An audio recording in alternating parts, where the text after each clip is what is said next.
Sometimes I feel like a broken record, always reiterating my love for games, indie games in particular, and it often comes as a surprise to a lot of people who know me or who watch my channel when they find out that I've not always played a lot of games. A lot of the time when I ask for recommendations games to talk about on the channel, people tell me they'd love to hear more about the games I played as a kid, and I wish I had something for those people. But the matter of the fact is, I never really got to play a lot of games in my childhood, and those I did, I barely scratched the surface of. If anything, I may cover all of those games in one video in the future, maybe talk about how they had the kind of impact that drove me to learn more about computers and game development. But if we're going to talk about my passion for games, we're going to have to look a bit further down in the timeline. Circa 2011. I was already in the process of finishing high school at that point. Not much left in the way of childhood there, unless you count my years in university, which I might. That's when I discovered indie games through Bastion, which I've actually already talked about in another video. But the important takeaway from Bastion is that the idea of a small team making such a cool and unique game ignited a passion in me for indie games as a whole, and ultimately led to me making a snap judgment while applying to university, deciding not to pursue engineering and to instead pursue computer science and specialize in game development. It was in my second year at university when Supergiant Games' second title was announced, Transistor. I was immediately drawn in. I mean, it struck the same chord Bastion did. The art and presentation were just as great as the game that had come before, and the music had that same unique flair, but this time, everything had a cool new coat of sci-fi looking paint. As much as I really want to dive in and compare Transistor to Bastion, I feel kinda nasty about it. If you ever read or watch any interviews from the original Supergiant team, you'll see that the biggest fear from the team at the time was the possibility that Transistor was seen as a Bastion 2, or worse, not as good. At the time, Supergiant Games never saw themselves as a studio that produced sequels, and admittedly, that's never how I saw them either. First world premiere comes from a small but highly acclaimed studio that needs no introduction at this point, and whose last game earned multiple awards here at TGA. Who is it? It's not like Supergiant or something, is it? Oh my god, it's Supergiant! Hades 2? I was not ready for a sequel from Supergiant Games? That's why it was so surprising when they announced Hades 2 at the Game Awards 2022. I don't think anyone was ever expecting Supergiant to do a sequel, even for their most critically acclaimed game. But I'm sure I'll touch more on why Hades was the best choice for it when the time comes for its own video. Anyway, a lot of the development of Transistor orbited around the beast that was Bastion. The team wanted to avoid making a sequel at all costs. They never wanted to be known as a studio that made just one thing. The Bastion folks, if you will. So the last thing I want to do is compare Transistor against Bastion too much. But this is a series about the studio, and when you trace the path the studio took to get from Bastion to Hades, you can see a clear line of their development, iteration, and style. How they innovated in sometimes minor and sometimes major ways to reach a point where their work finally resonated enough with the team for them to say, yeah, actually we are the Hades studio. Let's make a sequel.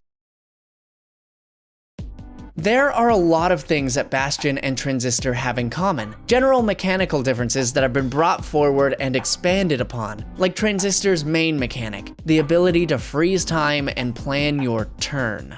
In general, Transistor plays like any standard action RPG. When you get into combat, you run around and use your abilities to attack and destroy enemies in real time, just like you would in Bastion. However, while you're doing this, an action bar fills up at the top of your screen. Once it's full, you can activate your turn, giving you a limited time budget to plan your moves. Each move takes a different amount of time to execute, just as it would if you were playing in real time, essentially giving you an amount of points to allocate during your turn, just like many other RPGs or even card games. This sort of recharging turn mechanic has been used a lot in many other games. Most notably to me is in Final Fantasy XIII, partially because it came out only a few years before Transistor, and partially because it's the only Final Fantasy game I've played. Feel free to criticize me in the comments. In Final Fantasy, however, your turns are strictly that. You don't get to run around and dodge attacks or position yourself to better strike your enemies. The timer mostly serves as a way to strategize while increasing the pressure to think quickly. Systems like that are really great at keeping you on your toes, and to many, those sorts of mechanics might be super engaging. More so than your standard do your turn then wait for theirs kind of thing you'd find in most other turn-based RPGs. What I prefer about how Transistor does it is that there's no point where I'm just sitting around waiting for my turn or just thinking about what I'll do next. The entire time the turn bar is recharging is spent running around, avoiding attacks, and maybe sneaking in a couple cheeky blows on my own time. Because of this, there's never really a dull moment in Transistor's combat. The experience remains engaging to me all the way through. It kinda takes the best of both worlds from action and turn-based role-playing games, keeping the player moving and engaged with quick breaks of critical strategic thinking. But the strategic thinking obviously doesn't stop there. This is an RPG, and one of the primary things that makes a game an RPG is the ability to customize your moveset in some way. While you adventure through the story, you'll happen upon what are called access points. By accessing access points, you can activate your actions and allocate augments or proving avenues for aggrandized aptitude. That is to say, you can swap out abilities. The access point menu is where you'll find each of the functions at your disposal. Functions are, for lack of a better word, the abilities you can use. Each function costs a specified amount of memory, meaning you'll have to balance how many and which functions you have active at any given time, although you can increase the amount of memory at your disposal by leveling up in combat. Additionally, each function can be placed in 3 different slots: a passive slot, giving you constant bonuses behind the scenes, an active slot, allowing you to perform actions or attacks, or an upgrade slot, allowing you to modify the effects of a given action. These two can be unlocked by leveling up through combat. Generally speaking, the more powerful a function is, the more memory it'll cost. So maybe you'll want to use one powerful attack rather than 2 less powerful ones. Or maybe you find a combination of action plus upgrades that add up to be more powerful than that big move you were considering. These limitations force the player to make more calculated decisions and experiment with their loadout, more than they likely would if they could just put any function anywhere for free. Furthermore, if you happen to have your health reduced to 0 in combat, your functions will overload, disabling your highest cost function and forcing you to play without it for some time. In order to get it back, you'll have to visit a number of access points, keeping the function out of action, but allowing you to experiment with new combinations of functions in the meantime. It sort of forces you out of your comfort zone and opens the door for a more interesting and varied experience, without it feeling like you're being punished for having a comfort zone in the first place. But say this never happens to you and you beat the game flawlessly without ever having your functions overload. What is there to keep things fresh and interesting and to incentivize you to use your functions in new ways? Well, each function is also associated with a character profile. Each profile contains about 3 paragraphs of information, one for each type of function slot. In order to unlock this information, you'll have to equip the associated function to each type of slot at least once throughout your playthrough. So in order to get the entire context of the story, you'll also have to explore every option available to you in your loadout. For the more hardcore players, this might even be too simple, and the challenge of combat may not feel like enough, even when playing around with their abilities. That's where one of Supergiant Games' most iconic mechanics comes into play. It goes by a different name in each of their games. In Bastion, you might recall invoking the gods at the shrine. If you've played Hades, you're likely familiar with the packs of punishment. In Transistor, they're called process limiters. Basically put, Transistor has no difficulty setting. Instead of allowing you to choose a difficulty and just adjusting the health or damage of enemies accordingly, the game allows you to activate limiters at any access point. They serve as a kind of difficulty modifier, letting you pick and choose which aspects of difficulty should be adjusted. Sure, you could absolutely double the damage or number of enemies if you want, just like many games do when selecting a difficulty. But instead, you could also choose to challenge yourself by reducing how many functions you can equip, or increase the punishment for overloading.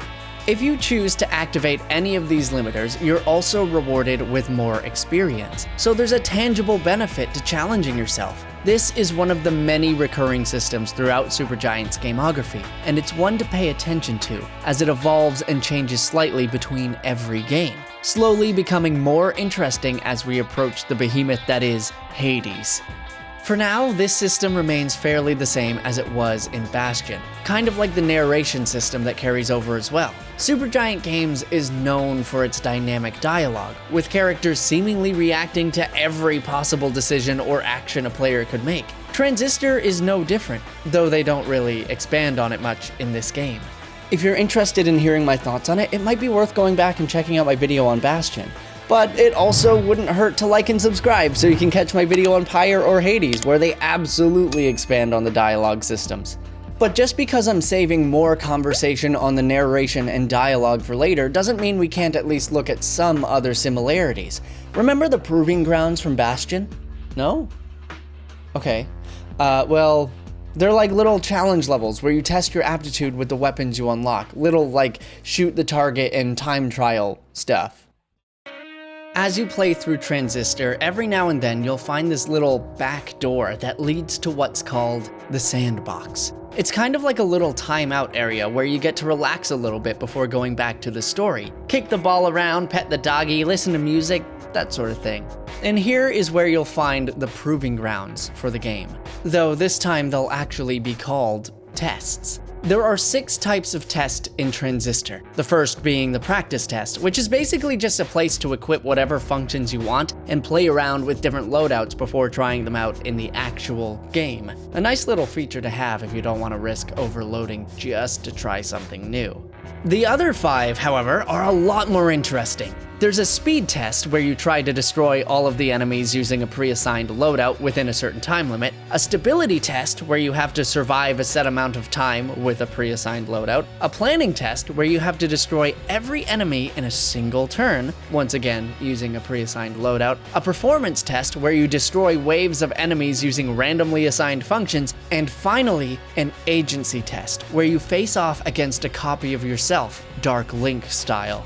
What I like about the tests in Transistor is that they took what they had in Bastion, which was a cool way to get players to try new options and reward them for doing so, and expanded it into a set of much more complex and interesting challenges. By giving you predetermined functions to organize and assign yourself, the game is subtly encouraging you to try new combinations, without forcing you to do anything too specific. In some cases, there is an intended solution, like in the planning test. There's at least one specific combination of functions and a way to use them that will always lead to victory. But with more open-ended scenarios, like in the stability tests, there's a myriad of different ways you could assign functions given to you and still maintain the creativity and choice that comes with customizing your loadout without sacrificing your ability to beat the test.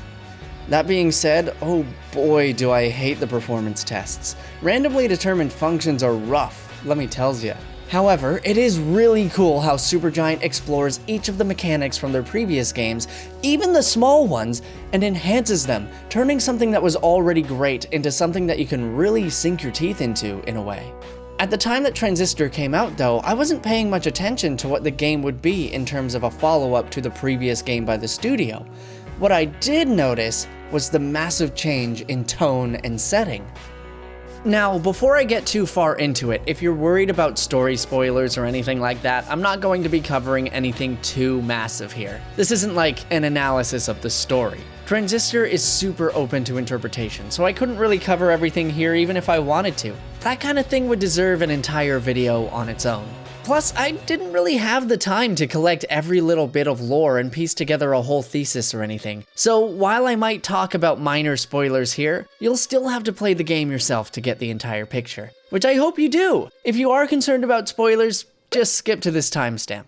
To give you context on the tone of Transistor, here's a little summary of the setting. Welcome to the city of Cloudbank, a densely packed metropolis, time period unknown. In Cloudbank, everyone has a voice. By visiting local OVC terminals scattered throughout the city, everything is held to a vote. From the construction of new infrastructure all the way down to the color of the sky. The city is ever changing, and life here is good. The city is, of course, overseen by a central administration, coordinating the development of everything within Cloudbank. But as with all great places, fictional or otherwise, there's a great deal of corruption behind the scenes. This is where the Camerata come in, secretly pulling the strings to manipulate the administration and circumvent the popular vote. Most citizens of Cloudbank would never know who these individuals are, much like they would never know the true nature of how things really get done within the confines of the city. But as you can imagine, with the ever-changing nature of Cloudbank comes an insatiable thirst for new and interesting experiences. So the Camerata act behind the scenes not only to keep things fresh and on track, but also to somewhat mitigate the demand of the populace, attempting to seed some sort of stability into the city.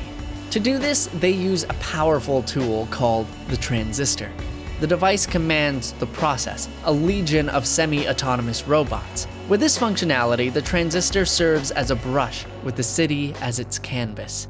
The exact origins of the Transistor and the process are unknown, and it comes as no surprise that it would be used to power such great corruption within the city. However, as with most corruption, violence and death are soon to follow. You see, one of the major abilities that the Transistor has is to integrate a person's trace and derive new functions. Shortly after the Camerata gained control of the device, they began using it for just that, assassinating influential individuals to gain more control over the city, its structure, and its populace. One of these individuals is Red, a famous musician and vocalist, but also the protagonist of our story. Shortly after the Camerata begin assassinating prominent figures, they come for her. However, when they attempt her assassination, they're stopped by an unknown figure, killing him and integrating his trace into the Transistor instead of hers, though it seems the device has still taken her voice. Essentially, Transistor tells a sci-fi love story in a cyberpunk-esque setting. I say cyberpunk-esque and not just cyberpunk because this setting is actually a lot less dark than most of the corporate apocalypse dystopian settings that the genre is generally better known for. It's not every day you find a cyberpunk setting that actually honors democracy, for example.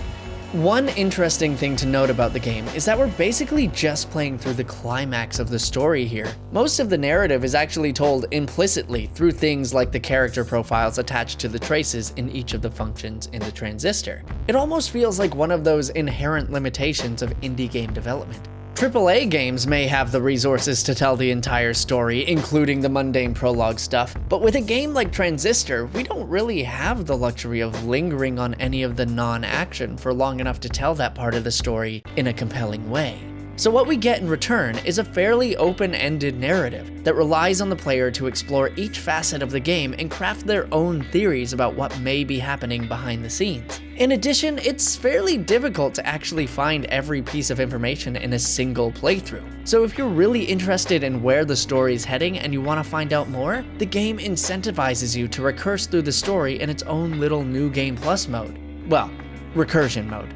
If you play through the game again in recursion mode, not much changes, but it does allow you to experiment more with the mechanics and unlock the last few character profiles and sandbox tests you may not have gotten in your first run through the game. It's a nice little addition to the experience, and also another fun callback to Bastion in a way, with its "the world resets itself and the story happens again" spin on New Game Plus. So this is me adding a section to this video after I had already written the rest of it because I feel bad for not at least mentioning the music. Darren Korb, who did the soundtrack for Transistor, is my favorite video game composer. Always has been, always will. And the Transistor soundtrack is one that I've listened to more than any other soundtrack I can think of, with the runner-up being Bastion, I'm sure. The music in this game, as with all Supergiant games, as I'm sure I'll repeat in every one of these videos, is astounding. And I really want to shout out the small touches in this one, like how there's an entire second version of the soundtrack where Red hums over each of the instrumentals, which, by the way, can be activated at any time in-game with a dedicated hum button. Transistor centers around the story of a vocalist, so it's really cool to see what they did with the music, even considering that one of the major details of the plot is that Red no longer has a voice. The versions of the songs on the soundtrack that have lyrics are also incredibly beautiful. I highly recommend listening to the soundtrack outside of the game if you get a chance. Tracing through the timeline of a company and seeing how each of their games influences the next is a really fun and interesting thing to do. It's especially cool seeing how strong the influences are in the catalog of Supergiant Games, and presumably other indie companies as well. Bastion was the catalyst for my love of indie games, so it goes without saying that spotting all of the influences it had on Transistor only makes Transistor more cool to me. It's really neat seeing how they carry over the narration and enhance the combat systems, making Transistor actively feel like a follow-up to Bastion while absolutely standing on its own. I am so impatient to talk about Pyre now, seeing as it mixes things up in big ways and still feels exactly how you'd expect a Supergiant game to feel. But I guess it'll have to wait till next year. Thanks so much for watching. I'll see you next time.